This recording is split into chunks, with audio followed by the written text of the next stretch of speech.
시조 3편을 볼 건데요. 아무래도 시조라는 갈래가 되게 중요한 갈래이기 때문에 이 갈래에 대한 설명이 빠지기 힘들거든요. 그쵸? 그럼 볼게요. 먼저 시조에 대해서 한번 보겠습니다. 시조는요. 시, 절, 가, 조라는 이름도 있어. 그 시절에 많이 불리던 노래라고 시절가죠. 그래서 얘를 줄여서 뭐라고 해? 시조라고 하고, 시조는 우리나라 고유의 정형시입니다. 정형시라는 건 뭐가 있다는 거지? 형식이 정해져 있다는 거야. 그럼 운율은 외형률일까 내재율일까? 외형률이야. 형식이 있으니까 형식에서 운율이 있는 거야.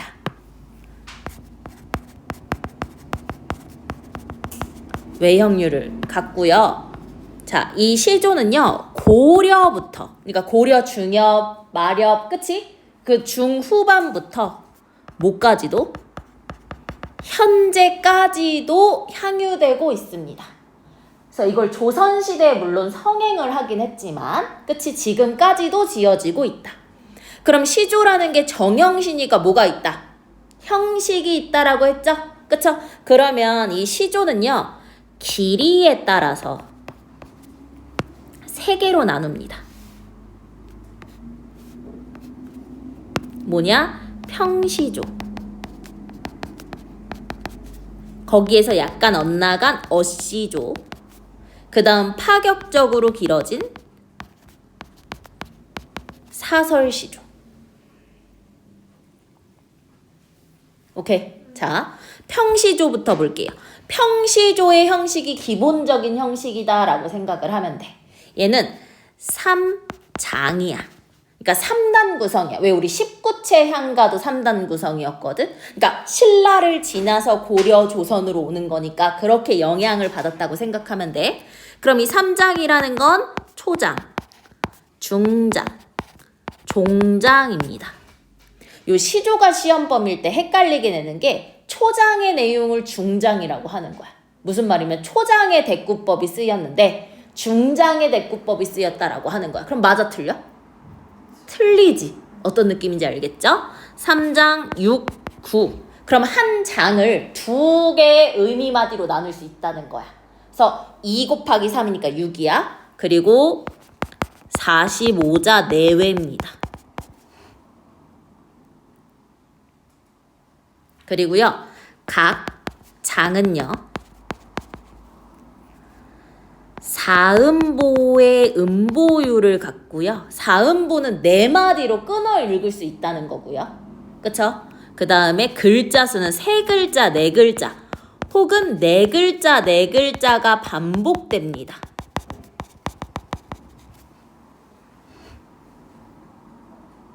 음수율은 글자 수 반복이고요. 그쵸? 하나 더 있어. 이때 종장의 첫 음보, 우리 각 장을 4마디로 끊어 읽잖아. 그 끊어 읽는 그 첫 마디는요. 3글자로 고정이 됩니다. 그래서 종장은 주로 3글자, 5글자, 4글자, 3글자의 경우가 많아요. 요게 평시조의 형식이야. 근데 어시조는 살짝 엇나간 건데 시험에 잘 안 나와. 그치? 그리고 우리 다 일신이 사자하니가 사설시조거든. 그리고 사설시조를 볼게요. 사설시조는요. 평시조에서 주로 중장이, 그럼 중장은 2번째 줄이지? 그치? 중장이 2구 이상 파격적으로 길어진 시조입니다. 근데 얘네가 결국 시조로 묶일 수 있는 이유는 뭐냐면 3장이야. 그치? 3장이고 종장의 첫 음보는 무조건 3글자로 고정이 돼. 그렇기 때문에 아무리 길어진 사설 시조도 뭐로 본다? 시조로 본다는 거야. 이해됐습니까? 그래서 우리는요, 평시조랑 사설시조를 볼 거고요. 그 다음 봐봐. 두 번째 기준이 있어. 첫 번째 길이에 따라 평시조와 어시조로 나눌 수 있고요. 두 번째 개수에 따라 시조가 하나만 있는 걸 단시조라고 해. 이게 일반적인 시조고요. 시조를 세는 단위를 수라고 하거든. 두 수 이상 하나의 주제로 묶인 거를 연시조라고 합니다. 근데 연시조는 대부분 평시조가 두 수 이상 있는 거야. 그럼 봐봐. 평시조이면서 단시조일 수 있는 거고 평시조이면서 연시조일 수 있는 겁니다. 근데 연시조는 사설시조는 포함 안 하니까, 그치? 사설시조는 단시조다라고 생각하시면 돼요. 됐나요? 그럼 하나 더 볼게. 자, 시조가 고려에서 현재까지니까 거의 2000년? 한 1000년을 넘게, 1000년 정도 되는 것 같아. 되게 오랜 세월 하고 있는 거잖아. 그래서 고려 말에 먼저 사대부에 의해서 창작이 돼요. 그치? 그래서 신흥 사대부에 의해 시조가 생긴 거야. 고려 때, 고려 중후반에. 그치? 그럼 이 신흥 사대부들의 어떤 관념적인 거를 표현하기 위해 노력을 했을 거야. 그래서 사대부들의 가치관, 관념을 표현을 했어. 그치? 언제부터? 조선 전기까지. 됐어? 그럼 사대부는 쭉이야. 계속 쭉 지어. 그치? 근데 조선 중기쯤에 가서 이 사대부랑 교류가 높았던 게 어딜까? 기녀계층이야. 그래서 기녀계층으로 확대가 돼.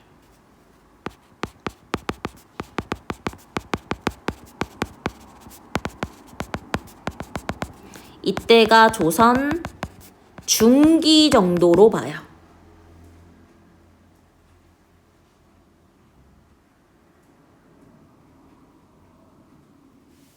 그리고 평민층으로까지 확대가 돼. 향유층이라는 말이 누리고 즐기는 거지. 향유층이 확대가 됩니다. 이때가 언제냐? 조선 후기야.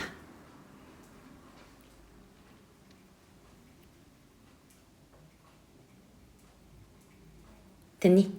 그럼 기녀계층은 주로 사랑을 다뤘고 평민은 아무래도 더 다양한 주제. 그러면 고려에서 현재까지 지어지면서 이 시조는 향유계층이 축소되어 왔어? 확대되어 왔어? 확대되어 온 거야. 사대부로 시작해서 기녀층, 평민층까지. 오케이? 그러면서 주제는 축소됐을까? 확대됐을까? 아니지. 주제가 사대부들의 중요한 것만 다루다가 기녀들의 얘기, 평민들의 얘기까지 주제도 어때? 다양화되고 확대됐겠지. 그러면서 길이도 길어지는 거야. 왜냐면 사설시조 자체가 조선 후기에 생기거든. 오케이? 그러면은 여기에 사설시조에 동그라미 치고 조선 후기라고 써줄게.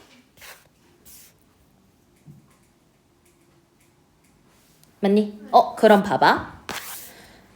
조선 후기에 평민층까지 향유층이 뭐가 돼? 확대가 되지. 그치? 그럼 이때 평민의식이 성장을 하게 돼. 그래서 해학과 풍자의 주제가 굉장히 많아. 그리고 길이가 어떻게 되냐면 장형화돼. 그럼 장형화는 뭐야? 길어지는 거지. 그치? 이거를 뭐라고도 하냐면 산문화라고도 해. 길어지니까. 그리고 수다스러운 어조가 되겠지. 말이 많아지니까. 맞니? 그치? 그럼 이런 특성을 가지는 게 뭐냐? 사설시조입니다.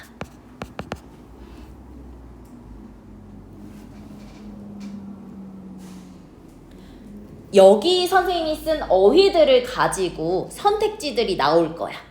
이해됩니까? 이해됩니까? 오케이.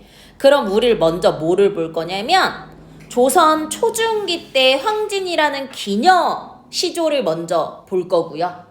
그 다음 윤선도라는 사대부의 시조를 볼 거고요. 그 다음 작자미상은 주로 평민층이야. 사설 시조를 볼 거야. 오케이. 요거 혹시 나중에 너무 작을 수 있으니까 요것만 크기를 조금 늘려서 그치? 볼게요. 그러면 어저내일이야 라고 돼 있지. 원래 시조는요 제목이 없는 경우가 많거든. 그러면 선생님이 봐봐. 요거 초장이지. 여기 중장이지.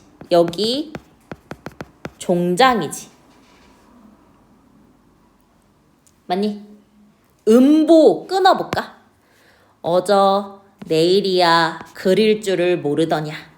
이씨라 하더면 가랴마는 제 구태여 보내고 그리는 정은 나도 몰라 하노라. 요렇게 사음보로 끊을 수 있어. 그치? 그럼 초장의 첫 구는 뭘까? 둘로 나눠야 되니까 어저 내일이야가 첫 구야. 그럼 이 첫 구를 제목으로 삼아. 제목이 따로 없는 시조는. 그래서 여기 제목에 어저 내일이야 이렇게 나와 있는 거죠. 됐나요? 됐나요? 오케이. 우선 황진이의 동그라미 쳐주시고 기생 기녀시조다. 작자층이 기녀다. 그럼 기녀는 주로 사랑을 다룬다. 사랑을 연정이라고도 하거든. 그래서 연정을 다룬 내용이 많다. 오케이. 볼게요. 어저는 아이고 감탄사야. 그치? 감탄사가 쓰였으니까 영탄법이 쓰였네. 왜냐면 감탄사는 영탄법이니까. 아이고 내 일이야. 그리워할 줄을 몰랐더냐. 그치? 그럼 이 감탄사는 이미 그리움에서 환기된 거니까 감탄사가 그리움의 정서를 환기한다라고 나와 있죠. 환기는 뭐야? 불러 일으키는 거죠. 그쵸? 있으랴 했으면 누구를 있으랴 했으면 그치? 그럼 이거는 내가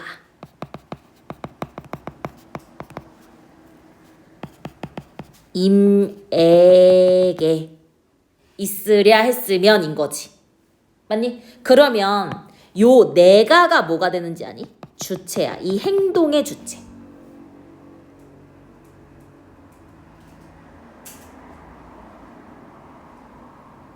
이해돼? 누가 그렇게 말한 거야? 내가 그렇게 말한 거니까 화자가 주체야. 왜냐면 이 어저내일이야에서 출제 포인트는 주체를 따지는 거. 그게 출제 포인트거든. 있으랴 했으면 가랴마는 누가 가랴마는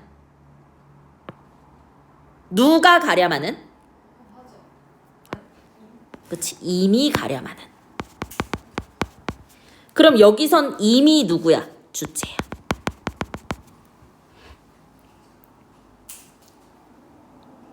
그러니까 내가 잡았으면 안 갔을 텐데.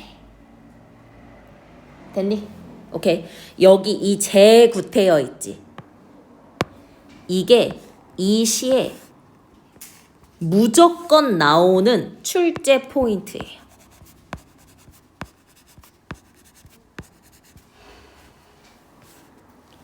구태여는 굳이거든. 굳이. 그러면 굳이 가랴마는 으로 해석을 할 수 있어. 그러면은 여기 써놨어. 1번. 제가 누굴 때? 임이야. 그럼 임이 굳이 가겠느냐마는. 맞니? 그러면 1번으로 쓰이잖아? 그럼 뭐냐? 도치법이야. 1번의 의미는 도치법이야. 왜? 굳이 가랴마는 이 되는 거지. 이해되니? 그럼 이때 누가 가는 거야? 임이 가는 거니까 여기서 제가 임이야. 근데 또 하나는 구태여 보내고 라고 볼 수 있어. 그치? 그럼 누가 보낸 거야? 그치? 그럼 여기서 쟤는 화자가 되는 거야. 그래서 2번을 보면 쟤는 화자, 내가 보내놓고가 되는 거지. 그럼 이럴 경우 그냥 의미상 구태여 보내고니까 종장으로 보내면 되는 건데 애매하게 지금 중장과 종장에 걸쳐있지 내용이. 이런 걸 뭐라고 하느냐라고 한다면 행간 걸침이라고 해요. 그러니까 행은 한 줄이잖아. 그러니까 세 번째 줄로 몰면 의미상 편한데 두 번째, 세 번째 애매하게 걸려있는 거야. 그러니까 의미에 따라서 도치법으로 볼 수 있고 행간걸침으로 볼 수 있고 그 의미에 따라서 제가 누구로 해석이 되냐, 임으로 해석이 되냐, 화자로 해석이 되냐. 요게 포인트인 거야. 이거 문제 무조건 나옵니다. 이해됩니까? 네. 그러면 여기서는 자존심 잡기 싫은 거. 연정이 뭐라고? 사랑이야. 사이에서 갈등을 한 거. 그러면 이 갈등은 내적 갈등이겠죠.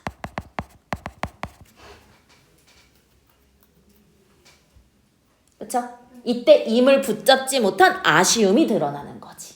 그치? 보내고, 그럼 누가 보낸 거야?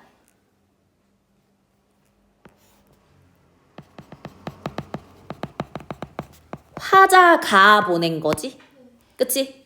그럼 화자가 주체지. 맞니? 누가 그리워하는 거야? 화자가 그리워하는 거지. 이해되니? 굳이 보내고 나서 그리워하는 정은 나도 모르겠다 라는 거지.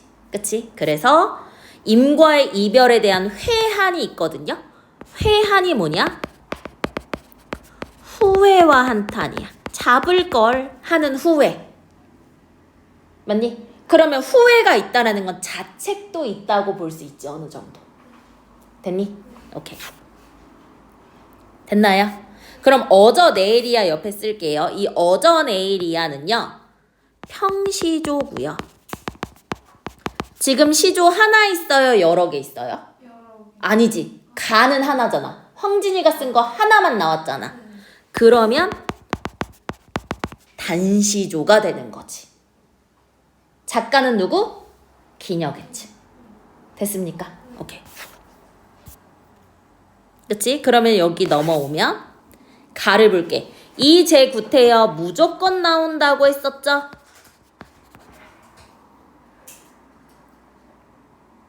그치? 자, 그럼 1번 의미는 제 굳이 가랴마는 인 거야. 그치? 그러면 봐봐. 쟤는 떠난 임이 되는 거고. 그치? 임이 구태여 갔느냐마는 이 되는 거지. 그럼 이럴 때는 무슨 법이라고? 도치법이라고. 도치법은 어순을 바꾸는 거. 그쵸? 그 다음 있으랴 했으면 가랴마는 제 구태여 보내고 요렇게 연결이 된다라고 한다면 이때 쟤는 화자가 되는 거고. 그치? 내가 구태여 임을 보내고로 해석을 하는 거지. 이때는 뭐가 된다고? 행, 간, 걸, 침이 된다고. 맞니? 근데 효과는 똑같아. 둘 다 임을 보낸 것에 대한 후회와 안타까움, 즉 퇴한의 정서를 드러낸다고 볼 수 있지. 이해돼요? 모르는 거 없지? 됐지? 오케이. 그 다음에 만흥을 볼 건데 만흥 지금 3수, 4수, 6수 있지. 그럼 수가 시조를 세는 단위니까 이 만흥이라는 제목 아래 6개의 시조가 연달아 있는 거야. 그럼 우리 이거 단시조야, 연시조야? 연시조. 연시조는 평시조가 연시조로 묶인다라고 했었죠? 그래서 평시조, 연시조가 되는 거고, 윤선도는요 4대부입니다. 선생님 아까부터 4대부 얘기하고 있는데 4대부가 뭘까? 양반층을 4대부라고 합니다.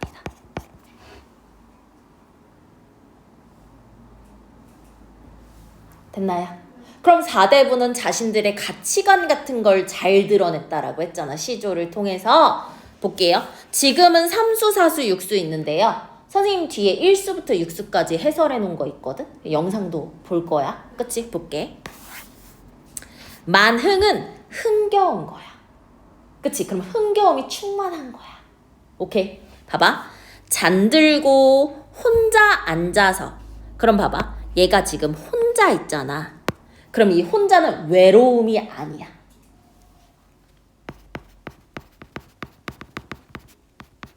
왜 외로움이 아니냐면 만흥은 자연을 즐기는 그 풍류가 나타나 있거든.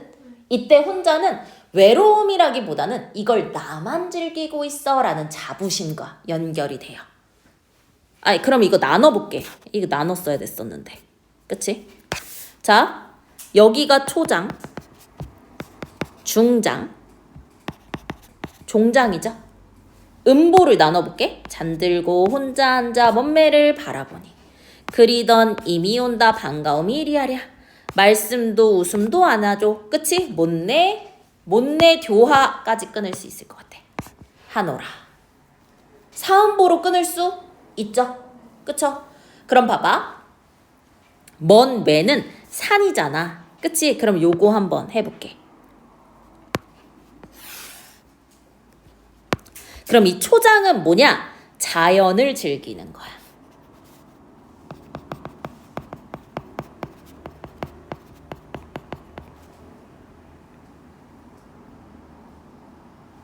근데 그리던 이미 온 거지. 근데 여기서 중요한 건 진짜 그리워하던 이미 있는 게 아니라 비교 대상이야. 이해되니? 진짜 임을 그리워했다기보다 비교 대상이야. 뭐와? 자연을 즐기는 것과. 그치?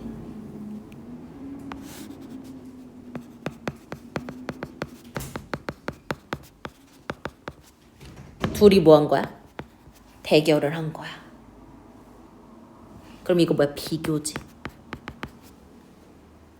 그치? 그 반가움은 뭐가 더 클까? 뭐가 더 커? 자연이 즐기는 게 훨씬 크다는 걸 강조하기 위해 그리던 이미 온다고 한들 자연을 즐기는 반가움은 이기지 못해라는 거야. 그러니까 실제 그리운 임이 있다기보다는 비교 대상으로 쓰였다 라고 봐줘. 물론 학교마다 이 그리던 임을 임금으로 해석하긴 하는데 그건 좀 소수의 학교거든. 지연이 학교에서 어땠어? 임금이란 말 나왔었어? 너 학교 다녀? 네, 저 다녀요. 필기 한번 확인해봐. 네. 알았지? 반가움이 이러하랴 라는 거야. 그러면 이거 무슨 법이야? 서리법이지. 그럼 무슨 반가움이 훨씬 크다? 자연을 즐기는 반가움이 훨씬 크다는 거지. 이해돼요? 그래서 오른쪽 보면 자연이 주는 즐거움이 어떻다? 매우 크다. 잘 봐야 돼. 말씀도 웃음도 안 하시거든. 누가 말씀도 웃음도 안 하시냐? 산이야. 그럼 이 산이 뭐야? 주체야. 근데 산이 말씀도 웃음도 안 한다? 그럼 이 말은 산이 말과 웃음을 할 수 있다고 가정을 한 거잖아. 그러니까 무슨 법? 의인법이야.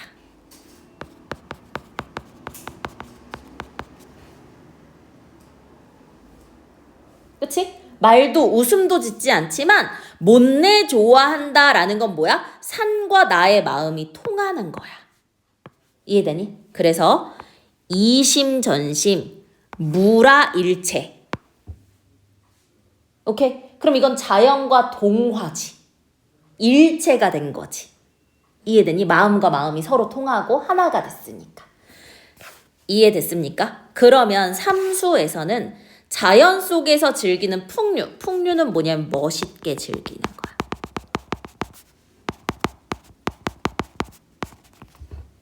그리고 이 자연과 같은 말 보면요. 왜냐면 이 시조와 비슷한 주제를 찾는 시조도 많을 거 아니야. 강호 자연이고요. 임천 자연이고요. 명, 월, 청, 풍. 그래서 얘를 뭐라고 하냐면 풍월이라고도 할 수 있어. 자연이고요.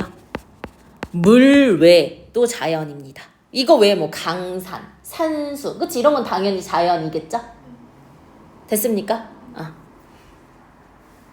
그래서 자연과의 뭐? 무라일체. 여기서 하나 꼽자면 무라일체라고 볼 수 있어. 비슷한 말로 이심전심, 그치? 마음과 마음이 서로 통한 거. 됐어? 또 볼게. 초장, 중장, 종장. 이지. 오케이?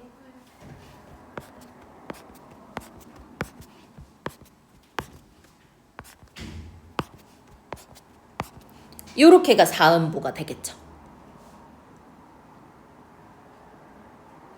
됐나요? 누군가 삼공보다 낫다더니, 자, 삼공세모, 만승세모. 그치? 그럼 이건 뭐냐? 세속. 세속은 속세거든. 그치? 세속적인 명예, 부. 우리 이런 걸 부, 귀, 영, 화라고 볼 수 있지.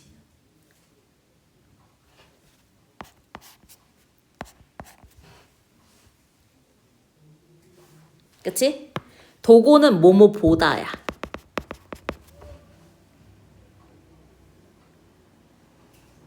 그럼 볼게.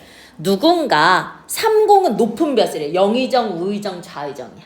그거보다 낫다고 했어. 무엇이? 자연을 즐기는 게 낫다고 하더니 만승, 천자, 황제가 이만하랴 라는 거야. 그럼 여기 무슨 법 쓰였냐면 비교법, 서리법. 그럼 이 말은 뭐냐면 봐봐. 삼공, 부귀, 영화 있어. 그치? 명예와 돈 있어. 만승 더 있지? 그치? 천자, 황제니까. 맞니? 근데 그것보다 자연을 즐기는 게 더 큰 거야. 그럼 누가 자연을 즐기고 있어? 내가 자연을 즐기고 있는 거잖아. 그럼 자신의 삶에 대한 만족감이 뿜뿜. 장난 아니겠지. 만족감을 자족감이라고도 합니다. 됐어? 이제 생각해보니 소부허유가 진짜 똑똑해. 그럼 소부허유는 긍정적인 사람이야. 왜냐? 속세를 떠나 자연에 은거한 그런 사람을 처사라고 하거든. 혹은 은사라고도 하거든. 처사의 대명사 같은 사람이야. 그리고 이 사람들은 고사 속 인물이야. 그럼 고사라는 건 옛 역사죠? 중국의 고사 속 인물이야. 얘네가 진짜 똑똑했다. 왜? 황제보다 더 큰 즐거움, 만족감이 있는 거니까. 아마도 임천한흥을, 임천한흥 되게 중요해. 임천한흥, 자연을 즐기는 한가로운 즐거움이고요. 같은 말로 강, 호, 한, 정 혹은 유, 자, 적이라고 볼 수 있습니다. 그것을 비교할 곳이 있다 없다? 없다. 자연은 비교할 수 없는 즐거움을 준다. 그래서 사수를 보면 강호한정이 포인트야. 강호한정이 뭐다? 자연 속에서 한가로움을 즐기는 거. 그거에 대한 자부심, 자족감, 만족감, 그치? 자긍심 이런 것들이 있다는 거죠. 됐나요? 오케이. 육수 볼게요. 역시 초장, 중장, 종장. 강산이 좋다 한들 내분으로 임금 은혜를 이제 더욱 압니다. 아무리 갚고자 하여도 해올 일이 없어요. 요렇게 사음보가 되겠죠. 그쵸? 볼게요. 강산, 자연이야.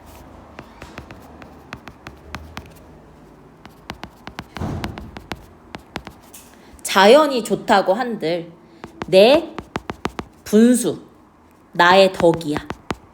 내 덕으로 자연을 즐기겠어? 서리법이야. 그럼 무슨 말이냐? 내가 이렇게 좋은 자연을 즐길 수 있는 건 모두 내 덕분이야? 아니야. 아니야. 누구 덕분이야? 임금 은혜 덕분이야. 우리 임금 은혜를 군, 은, 성, 은이라고도 해. 됐니? 아, 내가 이렇게 자연을 즐길 수 있는 거 내가 잘나서가 아니야. 누구 덕분이야? 임금 덕분이야. 그럼 임금 덕분이라는 건 유교적인 충과 관련된 거지. 그치? 오케이.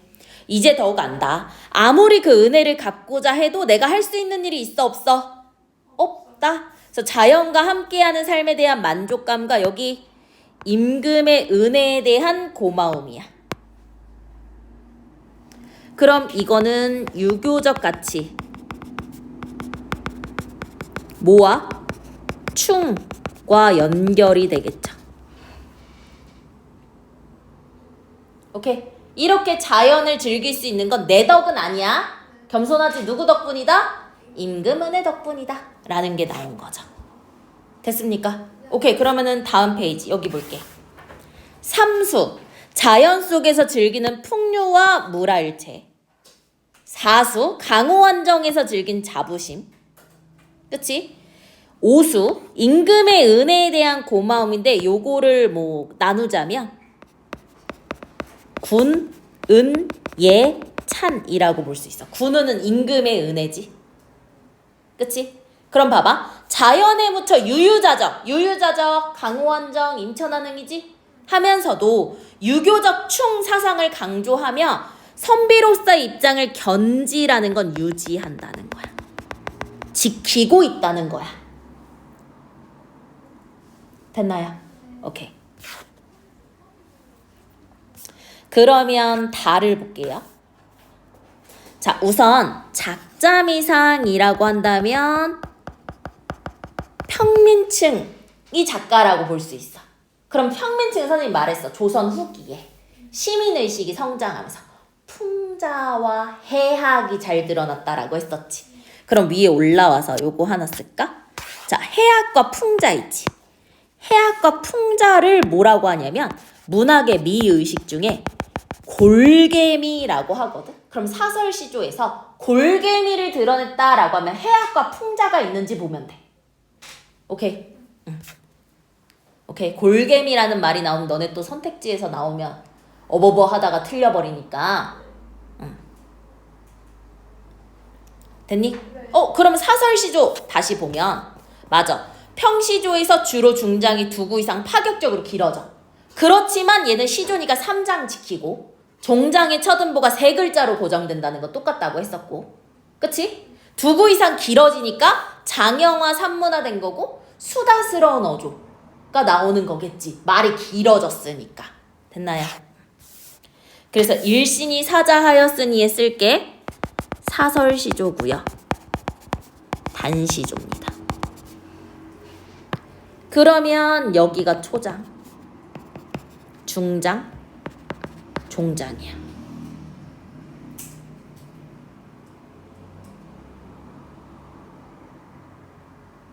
됐니?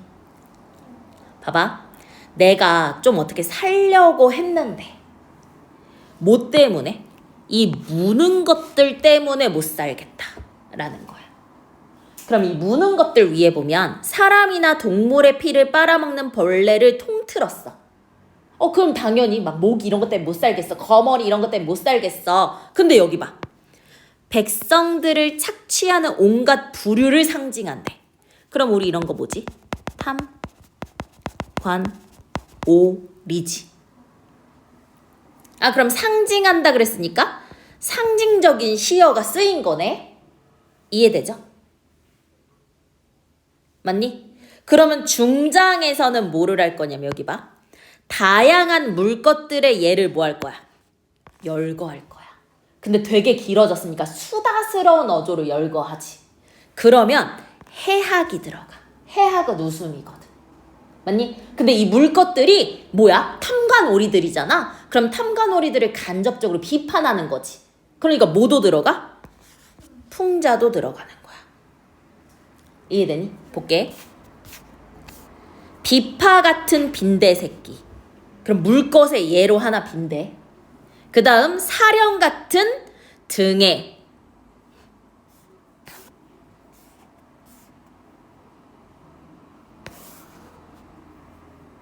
오케이? 근데 봐봐. 사령이 뭐냐면 관리야. 하급 관리. 그러면 이 물것이 부정인데 그것을 뭐에 비유하고 있어? 사령 관리에 비유하고 있으니까 이 물것이 관리와 같다는 거지. 그리고 모모 같은 이니까 무슨 법이야?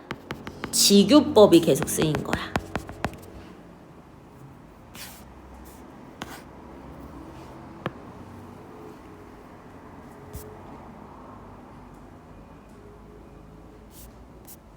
됐니? 어이 갈따기, 사마귀, 센 바퀴, 누른 바퀴, 피껴 같은 이의 새끼, 보리알 같은 수퉁니. 역시 직유. 그치? 굶주린 이, 갓간 이, 잠벼룩, 외벼룩, 뛰는 놈, 기는 놈에 다리 기다란 모기, 불이 뾰족한 모기, 살찐 모기, 여인 모기. 맞니? 그리마 뾰록이. 이해돼? 그럼 여기까지 뭐야? 다양한 물것들의 예를 열거한 거지. 그치? 근데 심한 당비루지. 그럼 이 당비루가 뭔지 아니? 피부병이야. 이해돼? 그럼 당비루까지 뭐야? 벌레라고 하면 맞아 틀려? 틀려. 당비루는 피부병이야. 피부병에 더 어때? 고약한 거야. 됐니? 오케이. 됐어?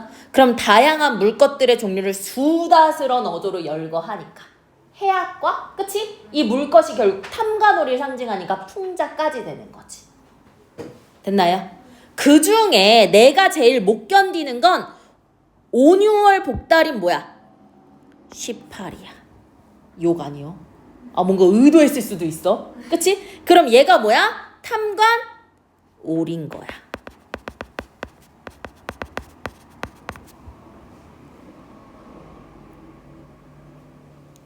됐습니까? 됐나요? 오케이. 그래서 의미 구조만 잘 알아두면 될 것 같아. 그치? 그럼 다음 페이지 볼게. 자, 물것의 상징적 의미. 그치? 이 물것은 화자의 세상살이를 힘들게 하는 존재로 백성을 착취하고 괴롭히는 무리들, 우리 이런 거 뭐라고 하죠? 탐관오리라고 하죠. 그래서 참고지만 외워야 돼. 백성을 괴롭히는 정치. 이런 걸 뭐라고 하느냐라고 한다면 학정이라고 해. 협정이라고도 볼 수 있을 것 같아. 그럼 반대로 백성을 이롭게 하는 정치를 선정이라고 해. 그러면 선정을 베풀지 못하는 관리들이라고 하면 맞아, 틀려? 맞지? 백성들에게 좋은 정치를 베풀지 못하잖아, 이 관리들이. 이해돼? 이 선정을 베푸는 관리라고 하면 맞아, 틀려? 틀려. 선정 좋은 거니까. 근데 선정을 베풀지 못해. 그럼 나쁜 거잖아. 그러니까 된다고. 이해돼? 헷갈리면 안 돼. 그 다음에 가렴 주고. 그치? 그 다음에 가정맹어호라고 해가지고 호랑이보다 무서운 가혹한 정치야. 그래서 왜 이런 탐관오리를 드러내는 다른 시들이 많거든? 두꺼비가 파리를 물고 두어미에 올라앉아서 건너산을 보니까 자기보다 강한 매가 떠 있는 거야. 거기에 쫄아가지고 떨어지다 자빠져가지고 와, 날쌘 나였으니까 이 정도지 남이면 멍들 뻔했다 말 허세 부리는 거 있거든? 이때 두꺼비도 탐관오리야. 그리고 뭐 한시 중에 이런 것도 있어. 산에 호랑이가 많이 나오는데 너 왜 이렇게 무서운데 사냐? 아, 우리도 평지가 좋지. 근데 평지에는 관리들이 무서워서 못 간다. 이런 산민이라는 시 같은 것도 있어. 오케이? 됐나요? 그러면 넘겨볼게요. 자, 화자의 상황과 정서를 가, 나, 다로 나눴고요. 그쵸? 이 시조를 두 가지로 이거 너무 중요하다 그랬지? 가를 봤을 때 이 제, 구태여. 그치? 그럼 구태여 가랴마는 이거 도치법. 구태여 보내고 이거는 행간 걸침이라고 했고 이거 무조건 나온다고 했어요. 그쵸? 아래 보시면 고려가요인 동동이 나왔어. 이거 혹시 학교에서 했어? 아니요. 안 나갈 것 같아? 우선 쭉 볼게. 3번 볼게. 나를 볼게. 나는 자연 친화라고 했잖아. 그치? 그럼 자연 속에서 풍류, 일체감, 자연 친화적인 태도, 유유자적 삶 추구, 그러면서도 임금 은혜 덕분이다. 충사상 각조하면서 선비로서의 입장도 유지하고 있는 거지. 됐나요? 그럼 보기를 한번 볼게요. 만흥은 작가가 임금을 모시지 않았다는 죄목으로 유배됐다가 풀려난 뒤야. 그치? 그러면 이 혼탁한 정치적 상황 세모 이게 속세지. 정적은 뭐냐면 정치적인 적이야. 그들의 탄핵과 모함을 받아서 유배와 낙향을 반복한 거지. 그럼 그런 속에서 작가는 자연 속에서의 은일이 뭐야? 은거야. 하는 삶에 대한 만족감 뿐만 아니라 연구는 뭐냐? 임금에 대한 사랑이야. 아니 괜히 자연만 예찬했다가 또 모함받으면 어떡해.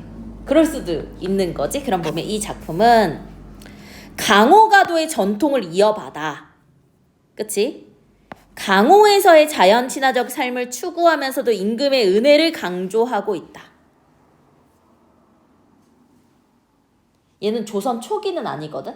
조선 중기나 후기로 봐. 병자호란 이후라고 했으니까 조선 후기라고 보면 될 거야. 그럼 조선 초기에 어느 정도를 받아들이고 있긴 한데 완전히 다른 점도 있어. 왜냐면 조선 초기에서 자연은 그냥 관념적이고 추상적이라고 한다면 여기서 만약 얘가 실제로 즐기고 있는 구체적인 공간이라는 점에선 차이점이 있을 수도 있어. 오케이. 그 다음 다는 무슨 시조죠? 사설시조죠. 사설시조는 3장과 사음보는 유지가 돼. 근데 봐봐. 중장의 길이가 늘어나. 그럼 중장에서는 사음보 유지될까? 안 되지.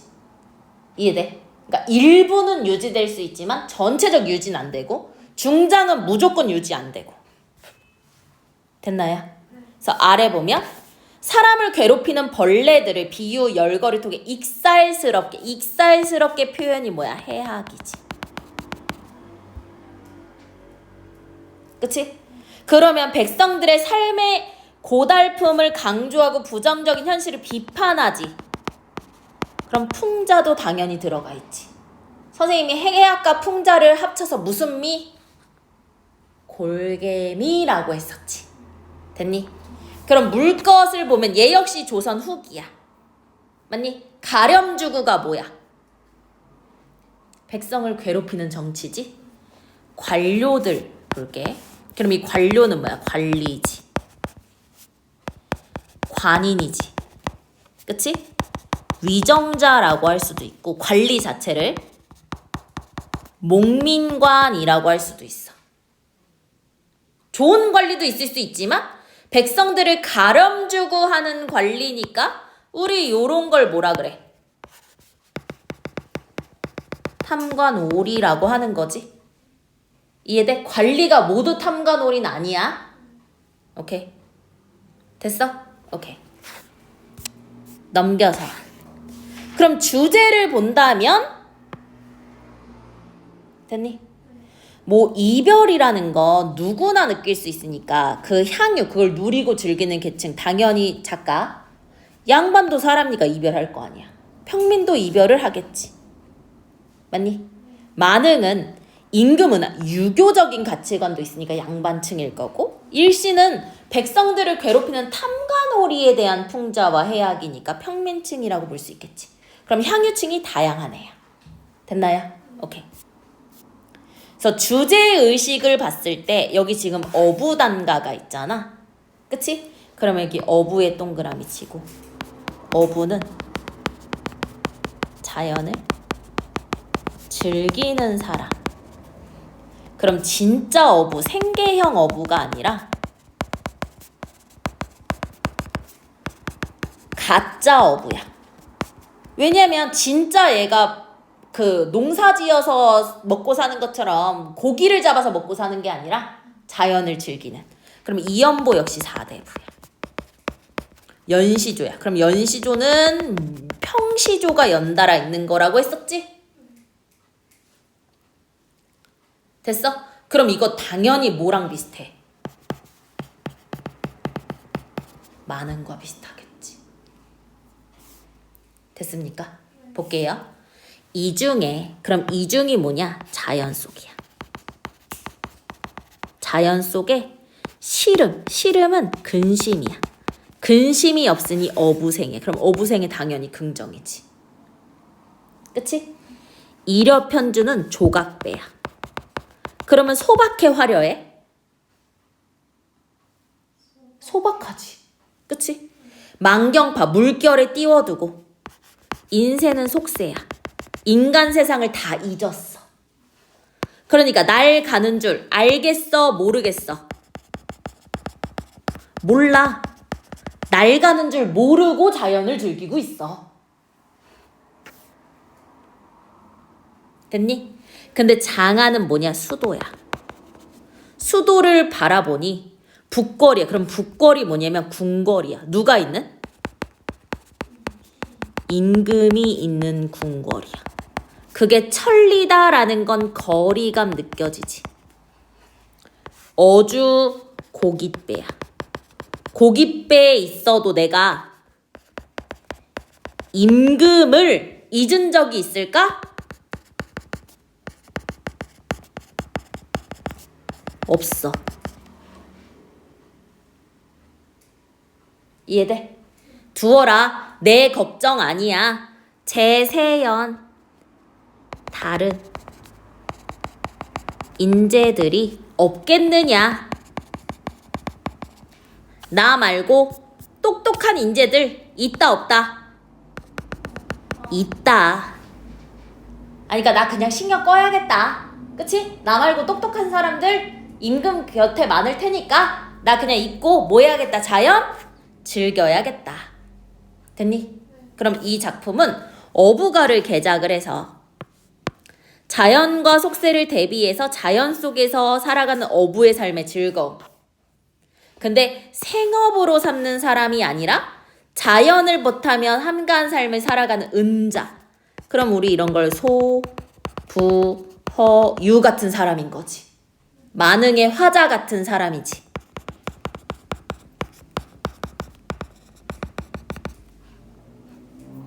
근데 봐봐. 현실을 완전히 잊지 못하지. 이것도 만응이랑 비슷하지.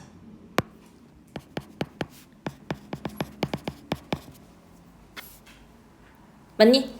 그러면 봐봐. 어부단가는 강호한정, 자연 속에서 한가로움에 만족하면서도 우국충정. 우국충정이 뭐니? 나라를 걱정하고 충성이야. 충성. 나라 걱정. 맞니? 그런 점에서 나랑 어때? 비슷하지. 만응과 비슷하지. 나가 만응이지. 이해됐습니까? 이해됐습니까? 됐나요? 혹시 모르니까 요거 동동 한번 와볼게. 동동은 우선 고려 가요야. 204페이지 돌아올게. 자, 고려 가요. 내용과 형식이지. 자, 고려 가요. 동그라미 자. 얘는 굽이 전승되다가 조선 초에 한글로 기록이 되고요. 얘 형식은 3 분 후야. 왜? 3음보야. 우리 시조는 몇 음보였지? 4음보였지. 얜 3음보. 분 연체야. 연이 나뉘어져 있어. 그리고 후렴구가 있어요. 됐나요? 오케이. 그럼 한번 볼게요. 이 동동은요. 볼게. 6월 보름에 그치? 아으 가로로 묶을게. 요렇게 3개. 이걸 뭐라고 하냐면 여음이야. 여음은 뭐냐? 남는 소리야. 즉 의미가 없고요. 반복을 통해 어떤 은율적 흥취를 높이는 거야. 맞니? 그리고 여기 봐. 아으 동동다리. 저는 이렇게 대가로로 칠게.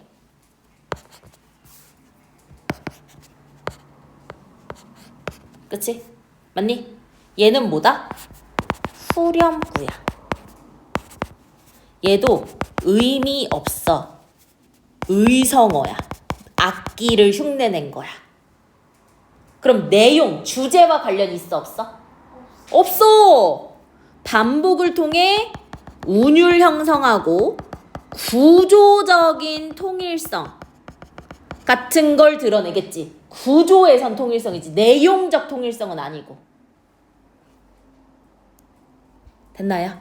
오케이, 그럼 볼게요. 6월 보름이야. 그러면 이건 음력 6월 15일이야. 맞니? 그러면 이거는 뭐를 알 수 있냐? 그 당시에 세시풍속을 알 수 있어. 그럼 세시풍속은 뭐냐? 그때 해야 되는 거 있잖아. 그럼 우리 지금의 세시풍속 뭔지 아니? 2월 14일 뭐하냐? 좋아하는 남자한테 고백. 그치? 3월 14일 뭐하냐? 좋아하는 여자한테 고백. 그치? 4월 14일 뭐하냐? 솔로인 사람 짜장면 먹고. 그치? 근데 우리 막 한가위, 추석, 설 이런 것도 세시절기야. 그리고 우리 여름에 뭐 초복, 중복, 말복에 따라 막 몸을 보신하잖아. 이런 것도 세시절기야. 그럼 6월 보름에는 뭐를 했냐? 머리를 감고 벼랑에 빛을 버리나 봐. 그러면 벼랑에 버려진 빛 같은 거야. 그럼 같으니까 무슨 법이야? 지규법이야. 그러면 이 벼랑에 버린 빛은 누구를 비유한 거야? 그치, 임에게 버려진 화자야. 버려졌거든? 근데 돌아보실 임을 조금이나마 쫓아가겠대. 아, 임에 대한 사랑이 엄청난 것 같아. 얘는 자존심 안 부리네. 그치, 황진이처럼. 오케이? 7월 보름에는 뭐 했냐? 백종, 여러 가지 100가지를 차리어 두고 소원을 비나봐. 그게 세시풍속이었나 봐. 그럼 화자의 소원은 뭐야? 임과 함께 살고자 하는 게 소원이야. 그 소원을 빈 거야. 맞니? 8월 보름은 한가위거든? 한가위 추석이야. 얼마나 큰 명절이야. 3일이나 쉬잖아. 그치? 그럼 8월 보름은 진짜 큰 날이야. 근데 임과 함께 있어야 오늘날이 진짜 추석이야. 무슨 말이냐면 크리스마스 쉬면 뭐해. 그건 남자친구나 있어야 진짜 크리스마스지. 약간 이런 느낌이 되는 거야. 그럼 볼게. 내용면에서는 이거 지금 어저내일이야랑 비교한 거예요. 그치? 내용면에서는 모두 임과 이별한 상황에서 그리워한다는 공통점. 근데 가에서는 안타까움과 회한이 중점적이라고 한다면 동동에서는 함께 살아고자 하는 소망이 강조가 되겠지. 또 두 작품 모두 음수율, 음보율이 나타나는 공통점. 음수율 글자수, 음보율 끊어읽기. 근데 음보 달랐지? 음수도 달랐어. 근데 가는 단연체. 동동은 13년에 월령체, 또 여음구, 후렴구가 있어. 월령체가 뭐냐면 달거리 노래라고 해가지고 달별로 1월, 1월, 3월, 4월, 12월까지 있는데 여기는 그냥 6월, 7월, 8월만 넣은 거야. 부분적으로. 이해됐습니까? 그럼 동동 문제 나와도 풀 수 있어야 돼요. 선생님 1번 안 봤지만 1번 당연히 중요한 겁니다. 그러면 앞부분에 문제 풀어볼게요.